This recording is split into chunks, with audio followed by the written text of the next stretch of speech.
Welcome back, everybody. Today we're working on some spring cleaning.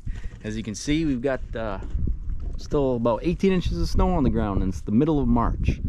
We're here on my porch, my house, and we've got these maple trees in our yard. So this here is our lawn. On the other side of the stone wall is just a field we keep maintained. So we had a nor'easter blow through about 6 days ago, and we got the 18 inches of snow. And this last maple tree, it isn't super healthy. You can see the top of it there. It's got quite a bit of dead on it, but come spring, most all of that tree is still bloomed out. But we've had a couple large branches, so that's the spring cleaning we're tackling today. We're gonna see if this tree stands a chance, and if there's anything we can do to save it. So let's walk over there.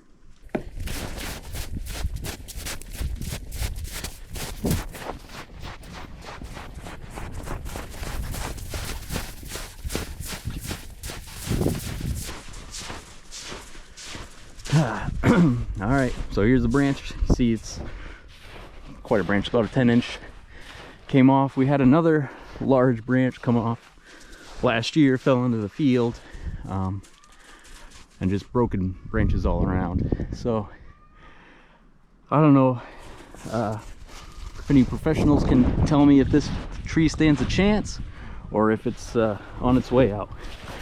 I think what the plan is to cut up this limb, cut off this broken limb here, and then just see what the foliage looks like next fall, and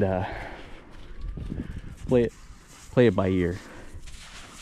Dog's enjoying the weather. It's about 45 degrees today, so stay tuned and help us get this cleaned up.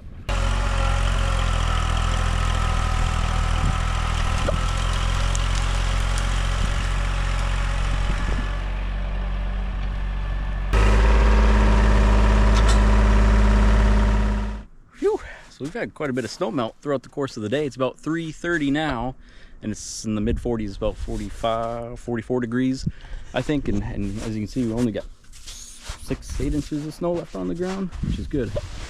I decided to drag the branch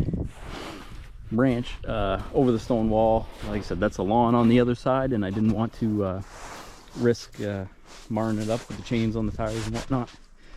So here we make a little bigger mess. I'm just gonna limb this up and chip out all the small stuff and anything worth keeping for firewood. That's the plan. You can see even these broken branches here starting to bud. So this, like I said, this branch has been broke for quite a while now, probably since last summer at some point. Professional pole saw operator here, my son. He's got the Fiskars pole saw. I'm just gonna take it down, neaten things up for when spring comes. Saws, if you own trees, you probably need to own a pole saw, and that Fiskars one is worth whatever it costs. I don't know what it costs, but it was worth it.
That's how we buck up the wood. You saw me turning the bar sideways. I've got a white paint mark at 16 inches from the end of the bar, and that's, most of this is about 16 inches. But our stove will take a 24-inch piece, and it'll take 16-inch sideways. So this big one here, that'll fit in the stove no problem. So instead of making a little cut off on the end, we'll leave it whole. And yeah, you saw me cutting a lot of these branches at an angle. These are destined for the wood chipper, and if you got an angle on the big end of the piece, it goes in the chipper a lot easier, feeds easier. So I'm pretty darn set on that's the next video. So if you're curious at all what a Woodland Mills PTO wood chipper can do, stay tuned for the next video. If you're having fun, subscribe. We're gonna go dump this in the wood pile and get this cleaned up.